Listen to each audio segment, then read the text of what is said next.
ma un paese in 3.000 anime, quindi il bagaglio culturale per fare un confronto ce l'hai tutto. Sono simili, hai detto sono tornato a casa venendo a Gavoi, o qual era la tua esperienza? Scusate che da questo momento inizio a parlare in tedesco perché non vorrei essere il turista ambizioso che sa un po' di italiano ma invece lo scrittore tedesco che parla anche tedesco, e ci sarà la Solidart straordinaria che traduce tutto. Allora lo scambio, quasi l'ho dimenticato di parlare in tedesco, ma Problema. Ja, ich komme auch aus einem kleinen Dorf, 5000 Einwohner, in den Alpen, auch etwa 800 Meter hoch gelegen wie Gavoi. Und eigentlich habe ich gedacht, dass mich hier etwas ziemlich Ähnliches erwarten wird. Eine feuerliche Gesellschaft, der Natur verbunden, eine Gemeinde, wie ich sie kenne.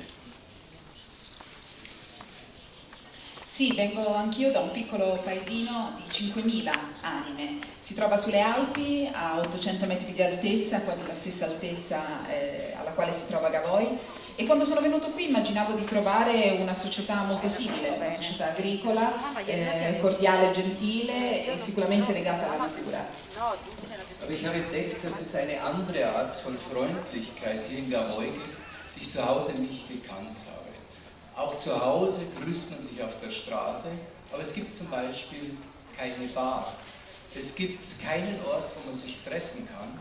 Und in 22 Jahren, in denen ich in diesem Dorf lebe, in Bayern, bin ich kein einziges Mal zu Dorfbewohnern, die dort schon immer wohnen, nach Hause eingeladen worden. Però ho scoperto un altro tipo di cordialità e di amicizia qui a Gavoi. Ovviamente anche nel mio paese, quando ci si incontra per strada ci si saluta, ma da me in Germania non esiste un bar, non esiste un luogo dove ci si incontri, dove ci si raccolga tutti insieme. E in 22 anni che ho vissuto in questo paesino non sono mai stato invitato a casa di qualcuno che viveva lì da più tempo di me. Es ist sehr merkwürdig, dass die Deutschen denken, oder die Bayern auch, dass die Sagen so misstrauisch, so abweisend sein. Ich habe genau das Gegenteil erlebt. Vom ersten Tag an haben sich mir alle Fenster und Türen geöffnet. Ich bin eingeladen worden. Ich konnte nie jemand anderem auf ein Getränk einladen. Es war immer die Einladung der Gavoesi, die mit einer Großzügigkeit und Offenheit mir diesen Aufenthalt wirklich zu einem Paradies gemacht haben. È curioso perché non so perché noi tedeschi, o meglio i bavaresi anche, sono sempre abbastanza scettici nei confronti degli altri, mentre qua quando sono arrivato mi sono state aperte tutte le porte, tutte le finestre. È stato per me impossibile invitare almeno uno dei gavoiesi a prendere un aperitivo, a bere un drink con me, perché sono sempre stati loro ad invitarmi a casa loro in maniera assolutamente cordiale, aperta. Ich habe hier einen Gemeinsinn kennengelernt, von dem ich möglichst viel nach Bayern mitnehmen möchte, weil ich begriffen habe, dass sich die Leute füreinander verantwortlich fühlen. Sie kontrollieren sich. Ich glaube, ich habe keinen Schritt getan, der den anderen entgangen ist, aber sie passen auch aufeinander auf, in positiver Weise. Sie wollen wissen, wie sich jemand entwickelt, wie jemand mit Schicksalsschlägen umgeht. Sie helfen einander in schwierigen Situationen, was die Arbeit betrifft, was Beziehungen betreffen. Bei uns lebt jeder für sich und das erlebe ich jetzt als großen Mangel und hoffe, dass wir ein klein wenig davon mit nach Hause nehmen können. Qui ho preso un senso di comunità, un senso di appartenenza a una comunità che terrei particolarmente a riportare con me in Baviera.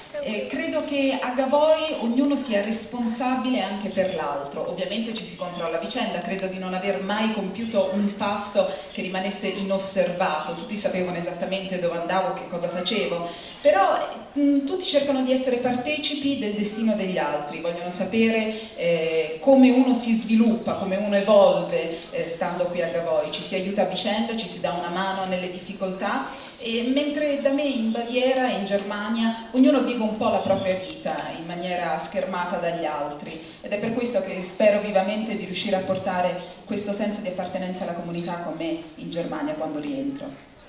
Ich habe in diesen Wochen sehr viel nachgedacht über zwei Dinge, über Geld und über Zeit. Meine Realität in Deutschland ist so, dass ich in Geiselhaft genommen bin vom Geld. Immer im September eines Jahres überlege ich, ob ich schon das verdient habe, was ich in einem Jahr verdienen muss. Jeden Monat mache ich meine Steuer und rechne nach, reicht das Geld. Und so dominiert das Geld meine gesamte Realität. Hier habe ich gemerkt, dass auf eine gewisse Weise, natürlich müssen die Menschen arbeiten und sind traurig, wenn sie nicht arbeiten können, keine Arbeit haben, aber sie machen sich auf eine gewisse Weise auch zu Herren über das Geld, weil auch diejenigen, die wenig haben, es sich selbst erlauben, anderen was zu geben. Wir behalten das Geld für uns, wir wollen nicht, dass die anderen uns etwas von unserem Geld wegnehmen. Wenn wir eine Arbeit machen, denken wir immer, was ist der Geldwert dieser Arbeit? Mit diesem Gedanken geht es das Festival Isola della Storia überhaupt nicht. Es funktioniert nur, weil man sich über diesen Dämon Geld hinwegsetzt.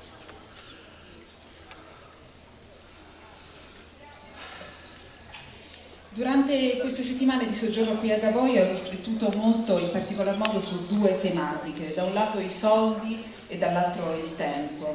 Mi sono reso conto che in Germania sono sempre quasi preso in ostaggio dai soldi. A settembre di ogni anno cerco di riflettere se ho già guadagnato abbastanza per poter sopravvivere, per poter continuare a vivere come ho vissuto. Tutti i mesi devo stilare la mia dichiarazione dei redditi, devo pagare l'IVA, devo pagare le tasse e in un certo senso sono i soldi a dominare la mia realtà quotidiana.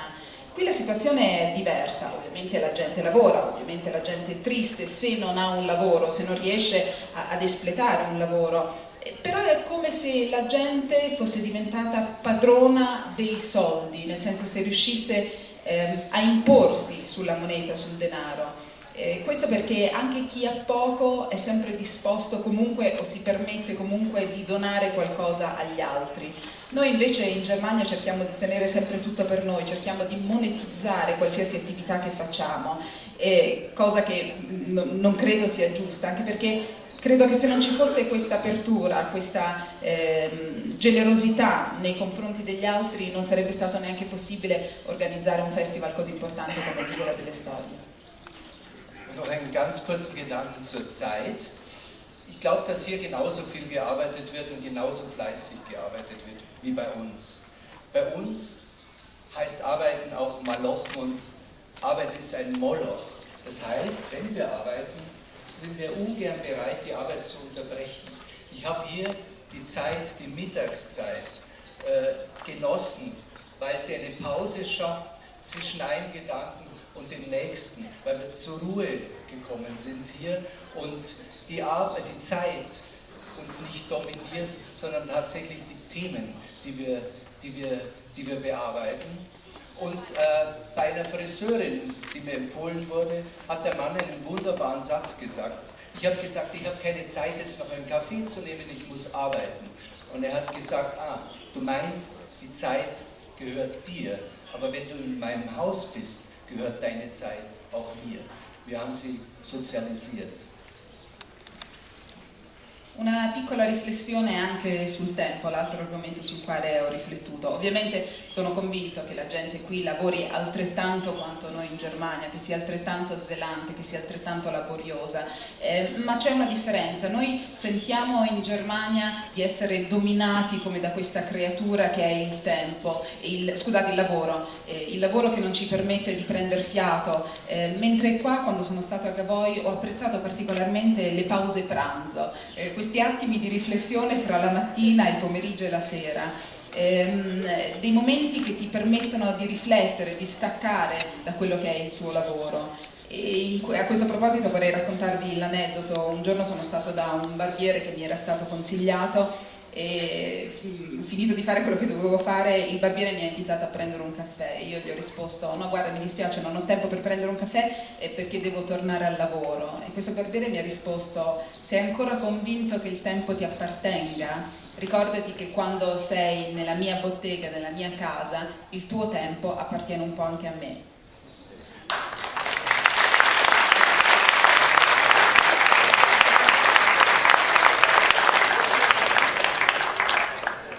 Una frase bellissima.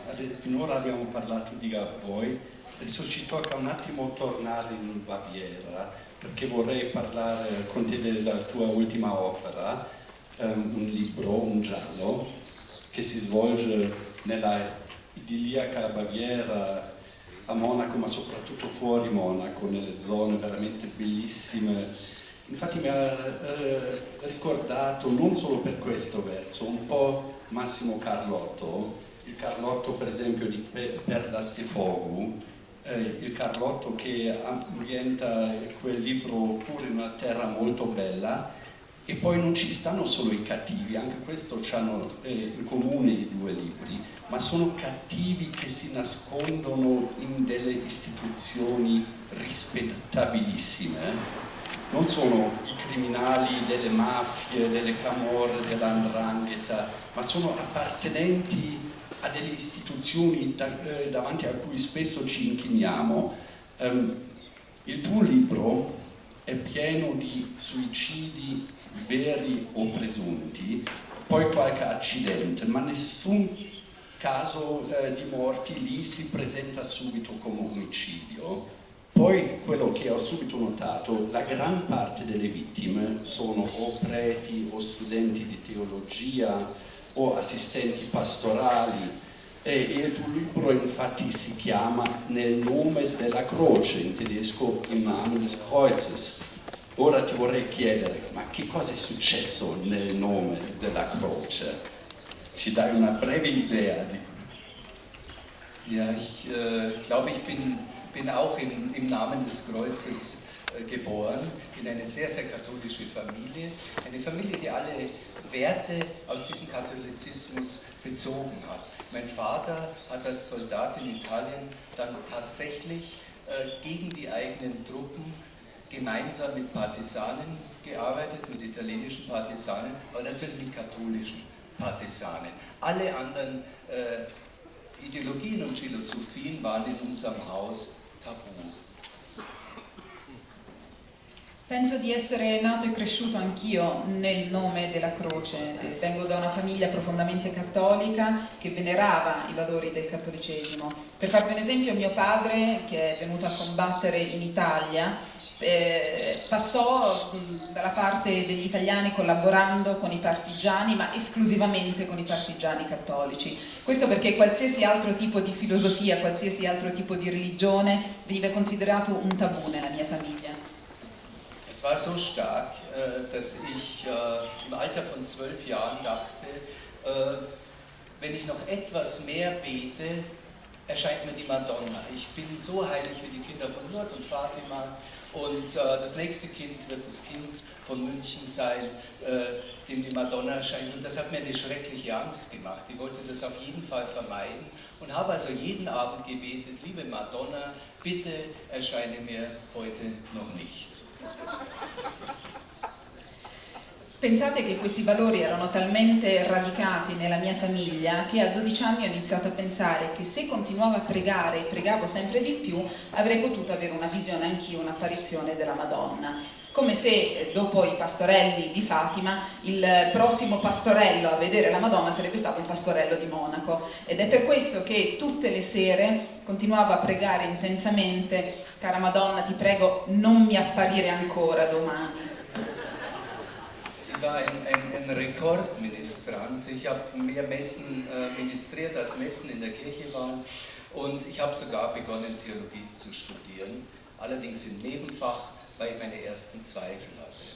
Über mein Theologiestudium bin ich sehr weit, sehr tief eingedrungen in die Wirklichkeit der katholischen Kirche, und die Widersprüche, die ich erlebt habe, sind immer massiver geworden.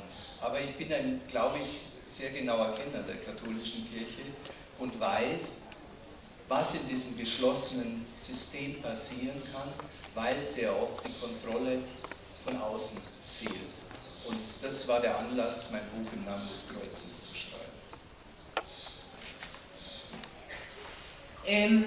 Potrei definirmi un chierichetto da Guinness dei primati. Sono più le messe alle quali ho partecipato io come chierichetto che le messe in generale alle quali ho partecipato. Tant'è che quando ho iniziato a frequentare l'università ho scelto come facoltà teologia, ma solamente come seconda facoltà, perché avevo già iniziato ad avere i primi dubbi. Oltre agli studi di teologia ovviamente mi sono occupato, ho studiato quella che è il cattolicesimo, quella che è l'istituzione della Chiesa, e ho iniziato a scoprire pesanti e profonde contraddizioni. Oggi penso di essere un profondo conoscitore di quella che è la Chiesa cattolica e mi sono reso conto che da queste istituzioni talmente concentrate su loro stesse spesso manca proprio quel controllo esterno che le porta a scemare.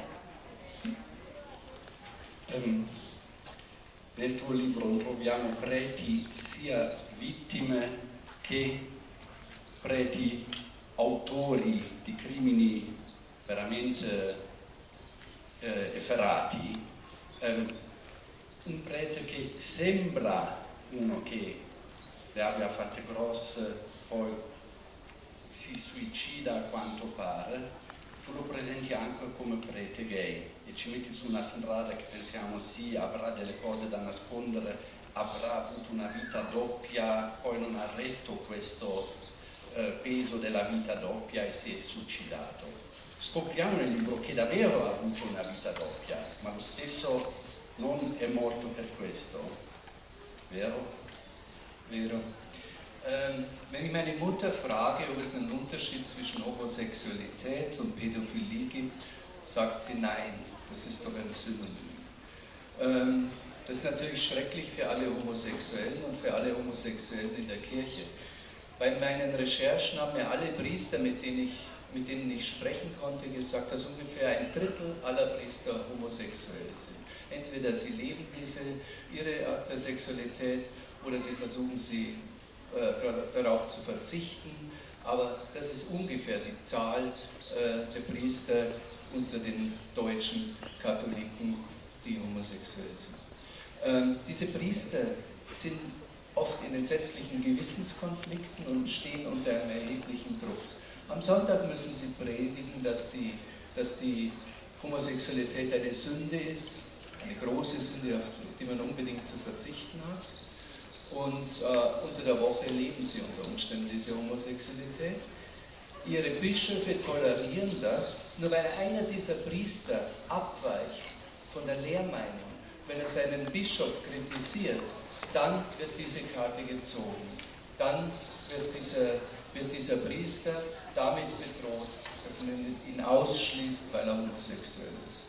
Das haben mir viele Menschen erzählt, die meisten anonym, ich konnte nur wenigen Danke sagen am Ende des Buchs, aber das war in einer 2-jährigen Recherche das, was ich erfahren habe. Infatti,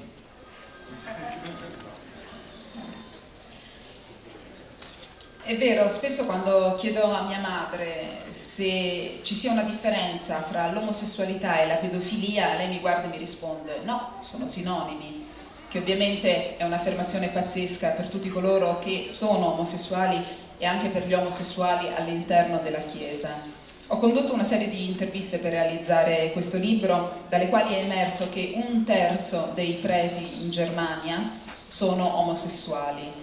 Ovviamente si tratta di un'omosessualità vissuta apertamente oppure celata, però queste sono le cifre per quanto riguarda la Chiesa cattolica in Germania. Ovviamente si tratta di preti, di persone che vivono un incredibile conflitto di coscienza, perché la domenica devono predicare che l'omosessualità è un peccato, è un gravissimo peccato, e durante la settimana invece si trovano a doversi rapportare e vivere questa loro inclinazione.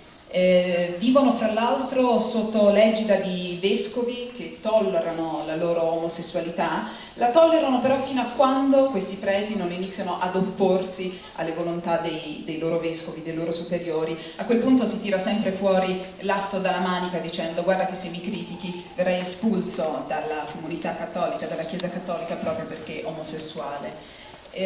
Sono state moltissime le persone che mi hanno raccontato questa realtà, spesso in maniera anonima, ed è per questo che alla fine del mio libro ho potuto ringraziare solo pochi di questi testimoni.